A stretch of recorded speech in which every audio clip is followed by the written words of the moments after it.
This morning I'm going to be talking to you about how important it is to have a little bit of language. Yeah, a foreign language under your belt when you're going abroad, maybe here. I use it in my shop. Yeah, I also use it as a filmmaker. And when I go abroad and I'm creating educational content, we build all the languages in. But I like to talk to people, and that's what we're going to talk about today. So, sit tight. In the biblical story of the Tower of Babel, all of humanity once spoke a single language until they suddenly split into many groups unable to understand each other. We don't really know if such an original language ever existed, but we do know that the thousands of languages existing today can be traced back to a much smaller number.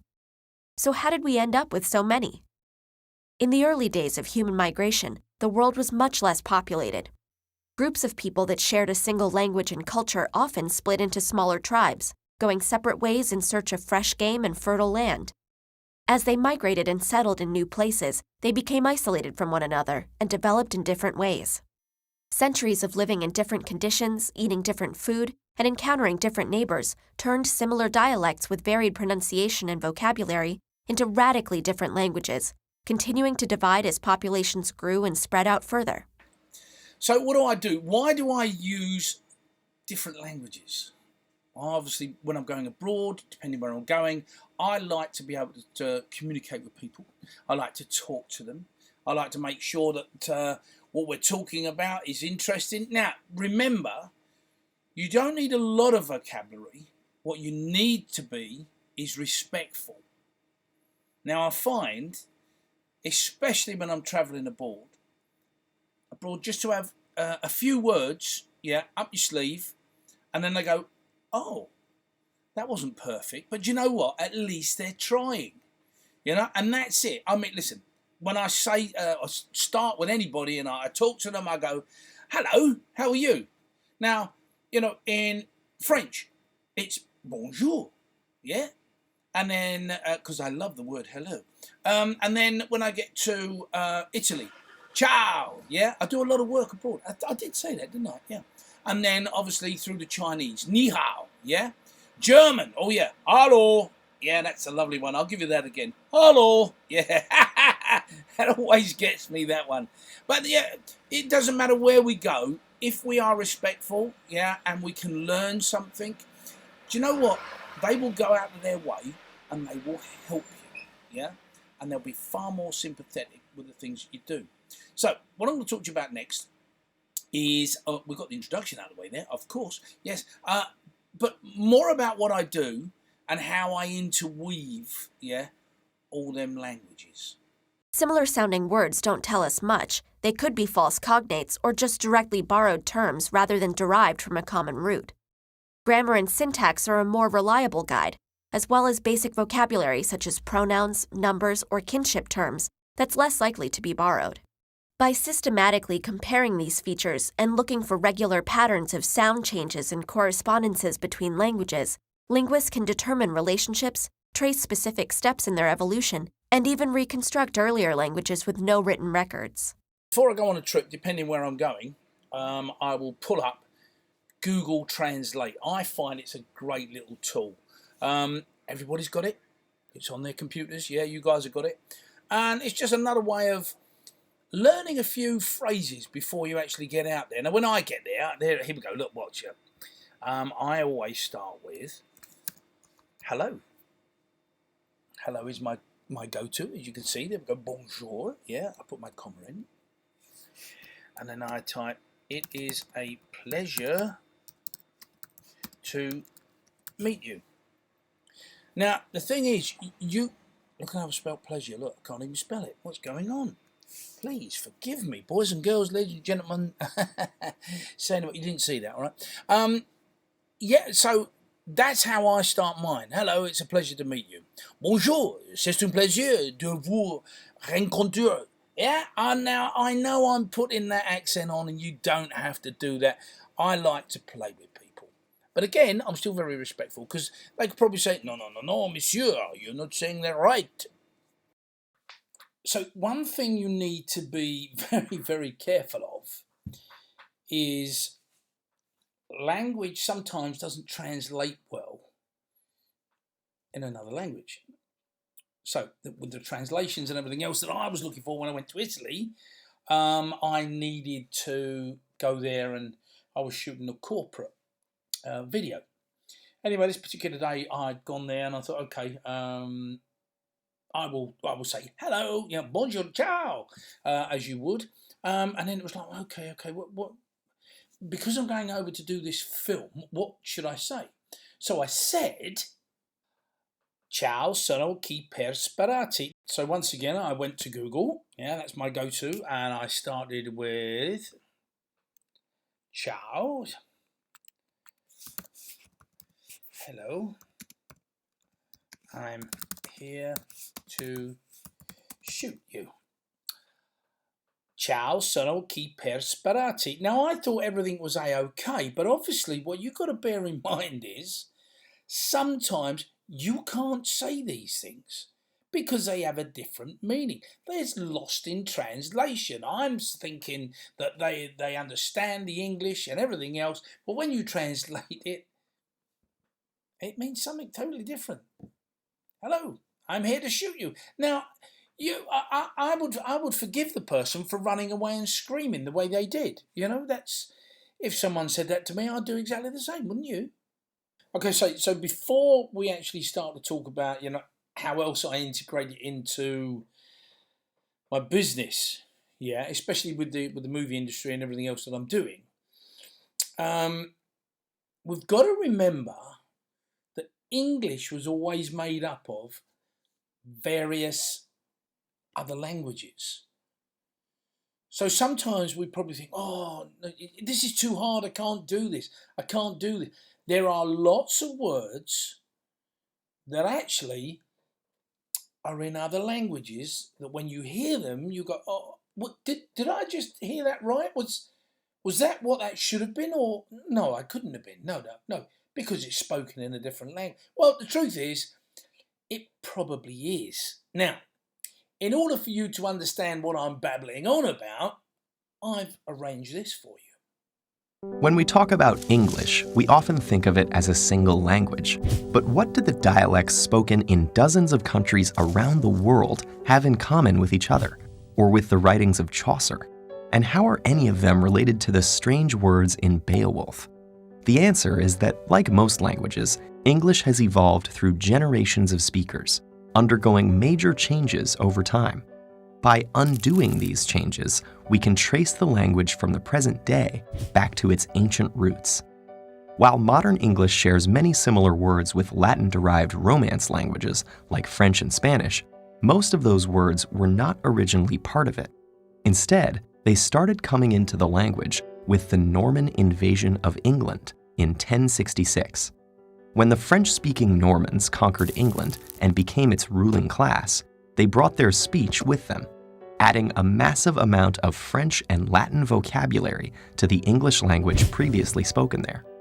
Today, we call that language Old English. This is the language of Beowulf. It probably doesn't look very familiar, but it might be more recognizable if you know some German. That's because Old English belongs to the Germanic language family, first brought to the British Isles in the 5th and 6th centuries by the Angles, Saxons, and Jutes. The Germanic dialects they spoke would become known as Anglo-Saxon. Viking invaders in the 8th to 11th centuries added more borrowings from Old Norse into the mix. It may be hard to see the roots of modern English underneath all the words borrowed from French, Latin, Old Norse, and other languages. But comparative linguistics can help us by focusing on grammatical structure, patterns of sound changes, and certain core vocabulary. For example, after the 6th century, German words starting with P systematically shifted to a PF sound, while their Old English counterparts kept the P unchanged. In another split, words that have SK sounds in Swedish developed an SH sound in English. There are still some English words with SK, like skirt and skull, but they're direct borrowings from Old Norse that came after the SK to SH shift. These examples show us that just as the various Romance languages descended from Latin, English, Swedish, German, and many other languages descended from their own common ancestor, known as Proto-Germanic, spoken around 500 BCE. Because this historical language was never written down, we can only reconstruct it by comparing its descendants, which is possible thanks to the consistency of the changes. We can even use the same process to go back one step further and trace the origins of Proto-Germanic to a language called Proto-Indo-European, spoken about 6,000 years ago on the Pontic Steppe in modern-day Ukraine and Russia. This is the reconstructed ancestor of the Indo-European family that includes nearly all languages historically spoken in Europe, as well as large parts of southern and western Asia. And though it requires a bit more work, we can find the same systematic similarities, or correspondences, between related words in different Indo-European branches. Comparing English with Latin, we see that English has T where Latin has D, and F where Latin has P at the start of words. Some of English's more distant relatives include Hindi, Persian, and the Celtic languages it displaced in what is now Britain.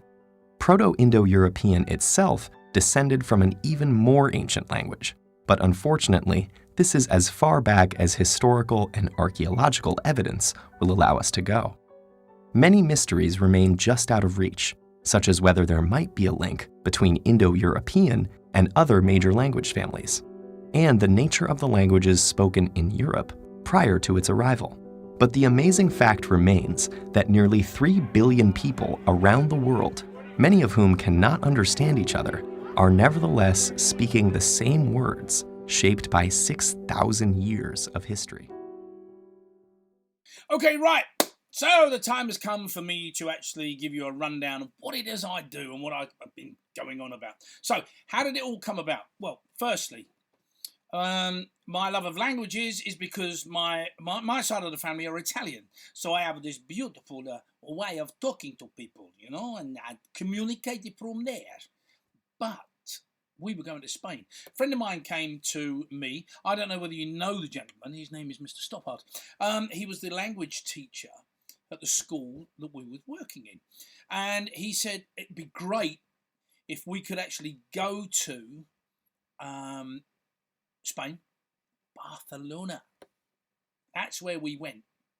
And show everybody what it's like. So the content was all created around that, you know, the visuals. We would place ourselves at the harbour, at the port there, up on the seafront and everything else. And then we'd be within the town centre. When we talk about the town centre, then we went to the bars and the cafes, and it was everything to do with the national curriculum at that particular time. What you've got to remember is this was 16 years ago. So Mr. Stoppard and myself were a lot younger. Yes, we were. And you're going to get to see that in a moment. But with regards to the language, how was it important for me? I needed, as a filmmaker, as I said, to go over and to be able to communicate with people, because not everybody speaks English. As great a language as it is, we need to be respectful. We're in someone else's country.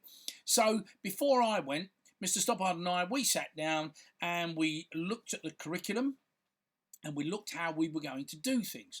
So what we did was we actually put together a complete breakdown of everything. Now, I needed to find people when I got there. We couldn't do that in advance.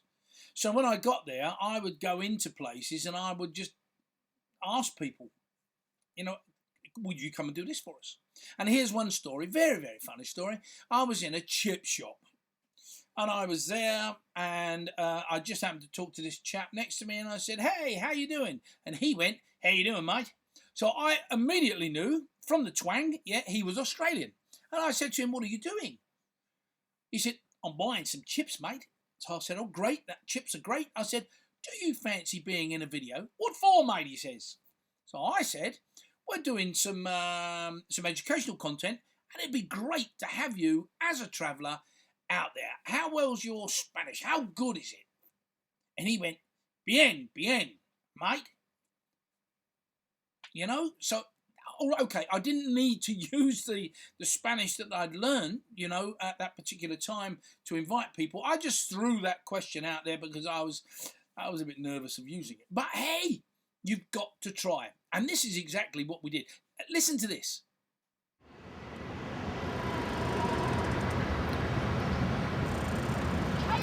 Hola, buenos dias. Today we're in Barcelona, near the port, and I'm lucky that I found Craig, who's a student doing Spanish. Hola, Craig. Hola, Chris. Firstly, we're going to learn how to ask somebody's name, and we use ¿Cómo te llamas? What is your name? ¿Cómo te llamas? Me llamo Craig. My name is Craig. Repite. Me llamo Craig. We could also say, Soy Craig. I am Craig. Repite. Soy Craig. I told you, didn't I? Mr. Stoppard, that was when he was a young man. Yeah. So as you can see, from me making that connection with the Australian, who can actually speak Spanish, we then put the whole product together. And as you can see, there was Mr. Stoppard there. He was going through and he was asking the questions. It was being spoken, and retorted back in Spanish, and then it was repeated. Back in them days, that's how we used to do that language. All the language bits and pieces that we needed. It was just reinforcement. Now, of course, me being me as the filmmaker, I was lucky. But that's not to say I didn't know or understand what was going on, because I did. I had to know and understand what was being said. And the beauty was, if I got stuck, I had Mr. Stoppard to drop on. And now we're going to learn how to ask your mother's name. We're going to use ¿Cómo se llama tu madre? What is your mother's name? Craig, ¿Cómo se llama tu madre? Se llama Joyce. Her name is Joyce. Repite. Se llama Joyce. So the thing that I found when we were abroad was that people wanted to take part. People were very, very open.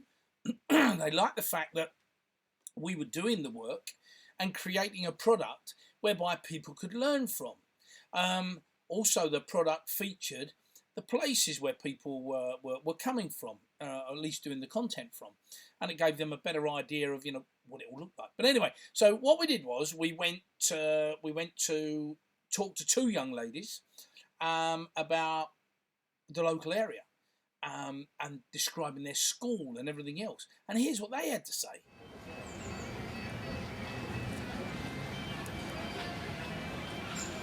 Hola, buenas tardes. Hello, good afternoon. Estamos en el colegio.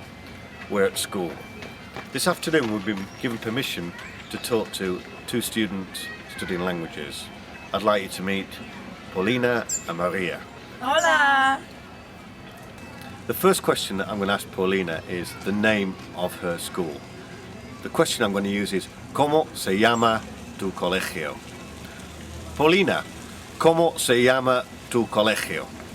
Se llama Bedaguer. Paulina just said it's called Bedaguer.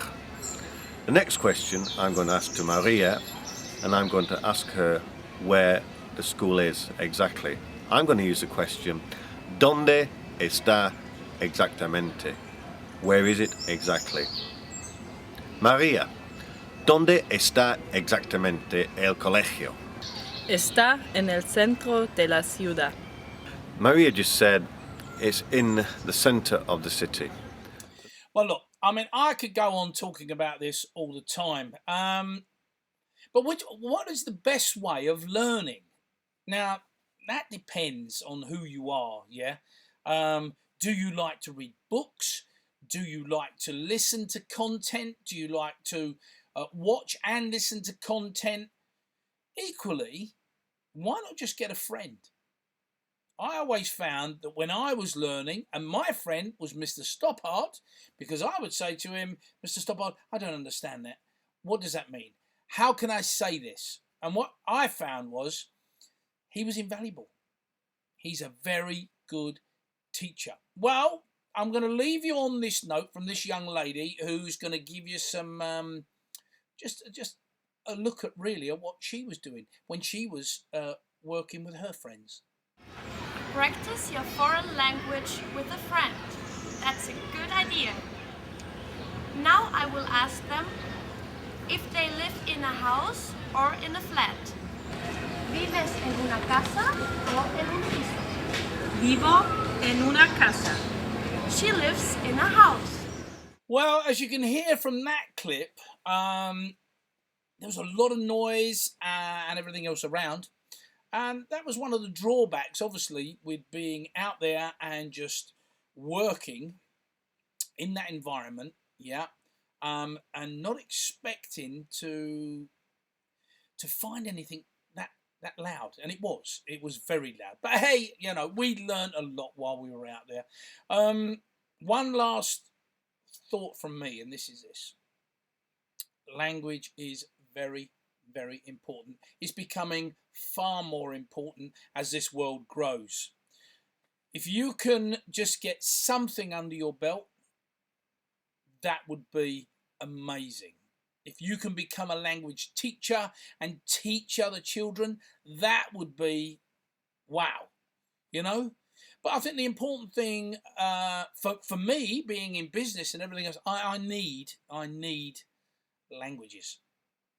That's it from me, really. I hope you've enjoyed the little presentation. I'd like to see my friend, Mr. Stoppard, again. I wonder what he looks like.